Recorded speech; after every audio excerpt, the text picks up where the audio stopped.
Welcome to Beware Spoilers. I am Adam. I have just seen Licorice Pizza, which is getting a lot of buzz as being a really great movie. Now, I have a few thoughts on this movie in general. It's not to say it's necessarily a bad movie. Well, first off, I don't care how many people you bring with you to see a movie. While the movie's playing, it's a very simple request, and they make it like 4 times before the movie starts. Shut the fuck up. You're not clever. You're not funny.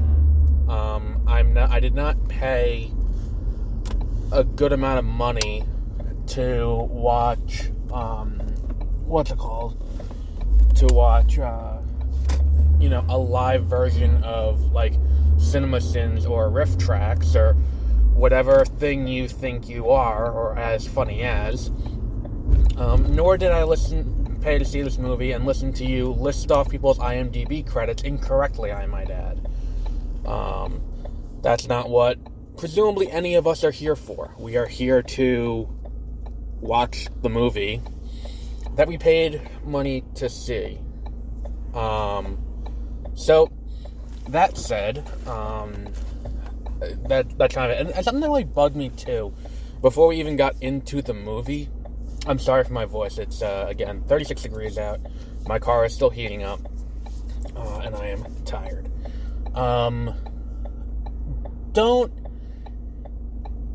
shit on the other movies that are being played beforehand.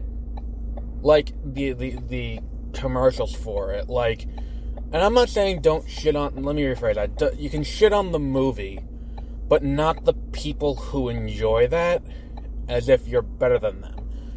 Because I think that Paul Thomas Anderson is one of those directors who's got the Film Bro audience with him. And I could tell there was a certain contingent of people who were here to see the movie specifically to add it to their Letterboxd account and call it a day.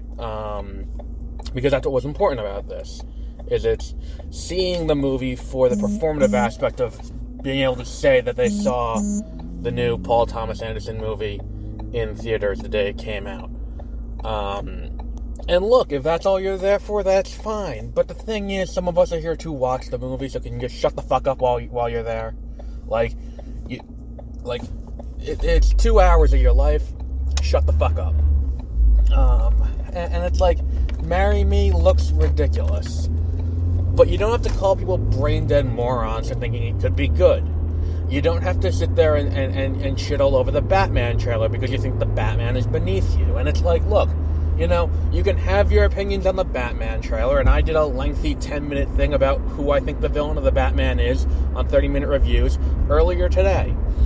I'm not going to sit here and be like, oh, well, and it's like, if I don't like something, I don't disparage those who do.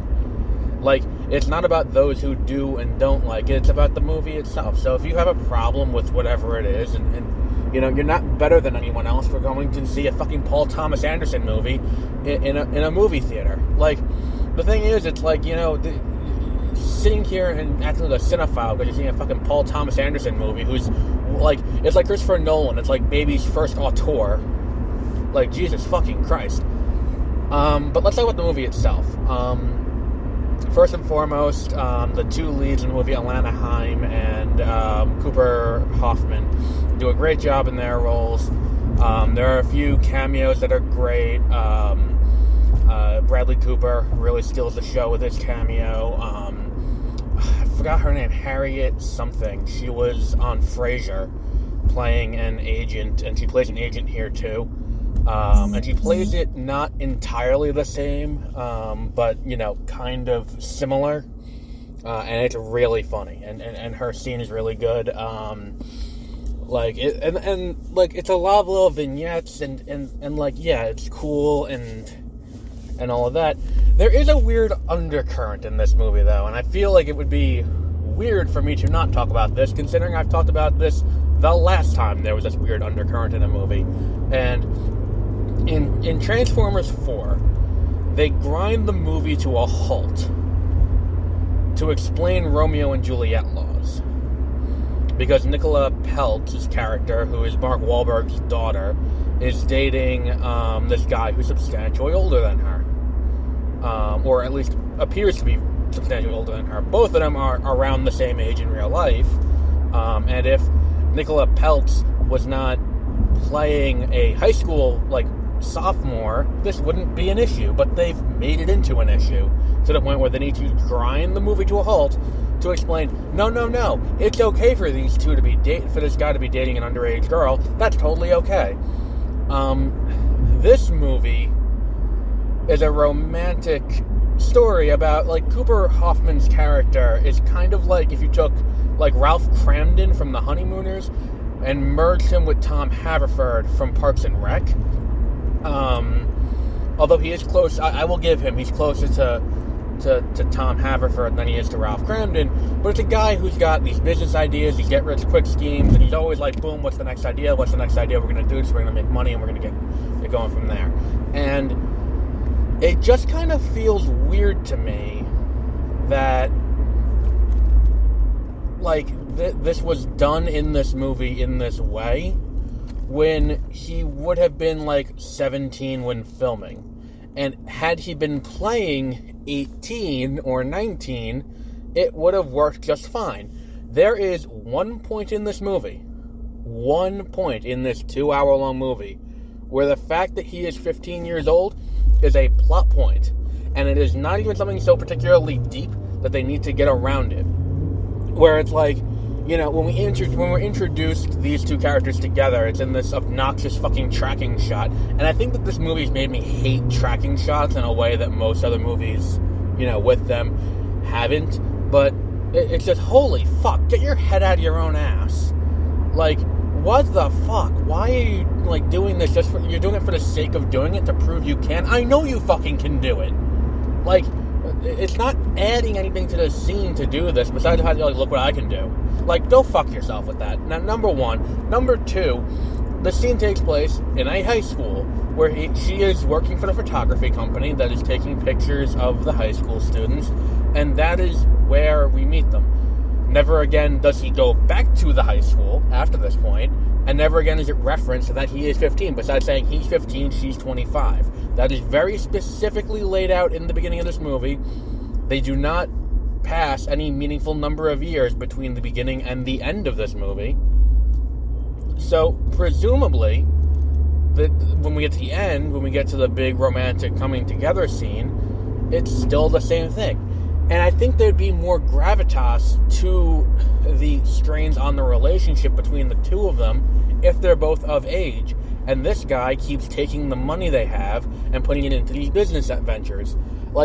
There are so many things in this movie that just, because they went and made him substantially underage, it makes the entire thing kind of feel weird. And not just in the, this is 100% statutory rape way, but, it is, what's the word I'm looking for? It's, it's disarming, not disarming, it's baffling that the movie went through these great lengths to do this when they could have just not. That's the thing, is that there's nothing about this movie that, I guess the only reason is, he needs someone to, no, but he can get his own drinks, and it's it doesn't even play into the plot in any meaningful way, and it's every woman this motherfucker encounters wants to fuck him, and it's well, why? There's no reason for that in the plot,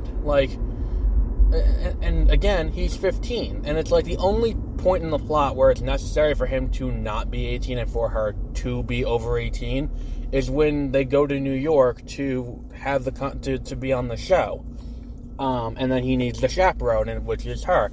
And I think the more interesting scene they could have done in the movie would not have been the scene with John Michael Higgins doing his incredibly racist Asian accent to his two different Asian wives, which amounts to absolutely nothing in this movie. It has no impact on the plot at all. You can remove those two scenes from the movie and have no impact on it because they're completely insular and don't do anything to advance the story in any meaningful way.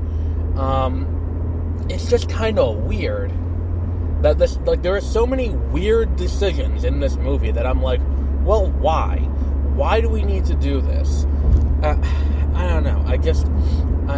My voice sounds weird in my head. I'm not entirely sure why that is, and the rain is starting.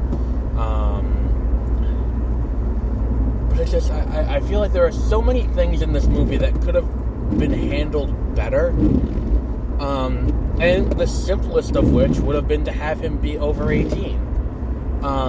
That would have been the easiest thing to fix, and the easiest thing to look at and be like, oh, okay, he's over 18. Like, if they said that, like, you can even keep the scene as is, and just have it be like, him getting headshots done because he's an actor. Like, it's not even like you need to change that entirely, and it's like everything else in the scenes that it kind of, plays off of this, plays just like that, and it plays well. Even better without that scene. I'm kind of just confused, really, if I'm being honest, about why these decisions happened.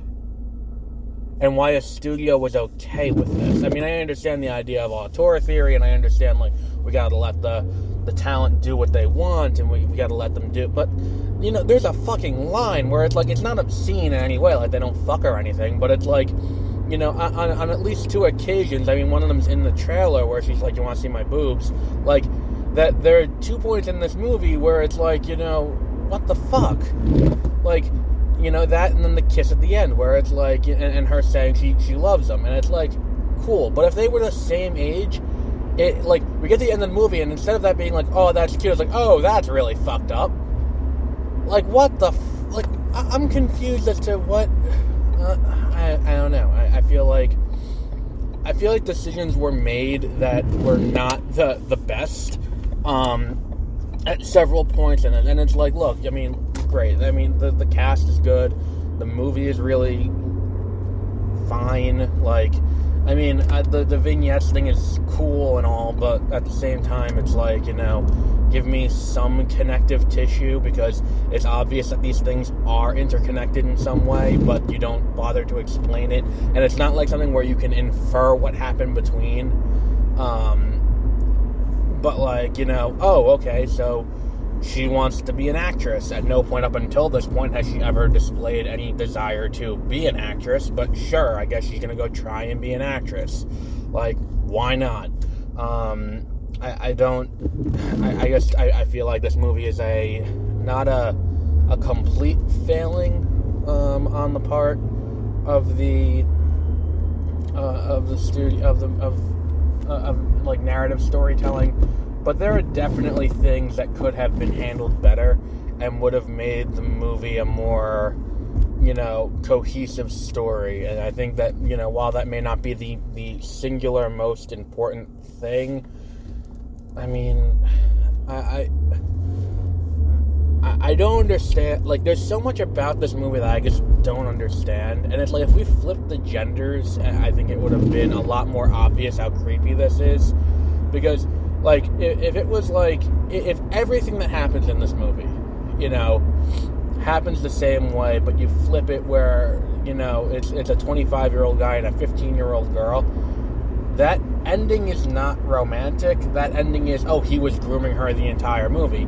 And it's like, there's a weird codependency between the two.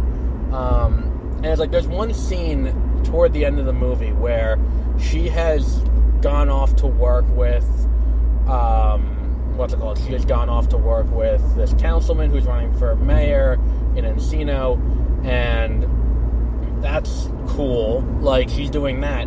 And then he finds out that they're legalizing, they're legalizing pinball machines in Los Angeles. So he starts trying to build this thing, and there's this big fight between the two of them, and he storms out and leaves. And it's like, well, how much more impactful would that have been if this was a young couple living together and not a 25-year-old girl who's going back to live with her parents and a 15-year-old boy? If they made it where he had an absentee parent or an absentee mother, that I could have bought a little bit more. But his mother is in the picture and is very helpful in all of his get-rich-quick schemes. I just, like, how the fuck did this guy talk in that guy into selling his waterbed business? There are so many scenes that would have been better in this movie than, like, the two scenes where it's just John Michael Higgins doing a racist Asian accent. And it's like, I saw something like, oh, they defended the decision because, like, that's how people were. It's like, okay, you can say people were racist then, but you don't need to have the scene in the movie. It adds zero to the plot of the movie. There is absolutely nothing in those scenes that is of any material continuation beyond the scene they are in. They're entirely insular. Like, the first one doesn't amount to anything. The second one ends in a joke because she goes off to the bathroom, runs into a friend, and is like, oh, is he trying to get you to give him a hand job? And it's like, the kid's a little creep. I don't know how else to say that. Like, this movie is just so weird to me. I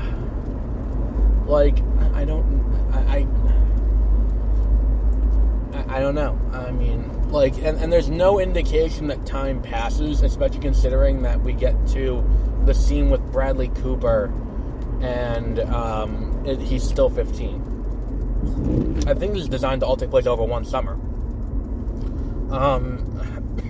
I don't know. But we'll wrap up there for today, because I'm not aggravated about this movie. I'm just kind of confused. Like, on a few levels, I'm a little confused, like, about this. Like, I don't understand how this movie is getting the notoriety it is. I don't understand how this movie is getting the accolades it is. Because it's such a weird thing where it's like, you know, like, if I want to watch a movie about a bunch of people in fucking period, well, at the time it wasn't period, but what is now period Los Angeles, you know, going about their lives, like, I would watch Slacker again. Like, I would watch Slacker again rather than watch this movie. Like, granted, I also love Slacker, but still, like that movie is a better use of your time than watching this is. That would be, if you wouldn't watch Slacker, you'd be using your time better. If you wouldn't watched, let me think, what other movies are like this? Once Upon a Time in Hollywood. This movie does play like Once Upon a Time in Hollywood meets Lady Bird, but both the movies that it is kind of pulling from are better. I guess I don't understand how this movie is getting what it's getting. I it's one of those things where, like, I leave it and I'm like, am I dumb that I just don't understand it? It's like, is it just that it's doing all of the cliches of fucking indie filmmaking that all of a sudden it's like, look at how great this is? It's like, okay, cool, you have an unknown cast, because you, like, an unknown lead cast with small cameos from big actors in other roles. You do fucking directorial tricks that are, like, you know, not new anymore. They've been done for ages. We had a movie a few years back with Best Picture for doing an entire movie in that format.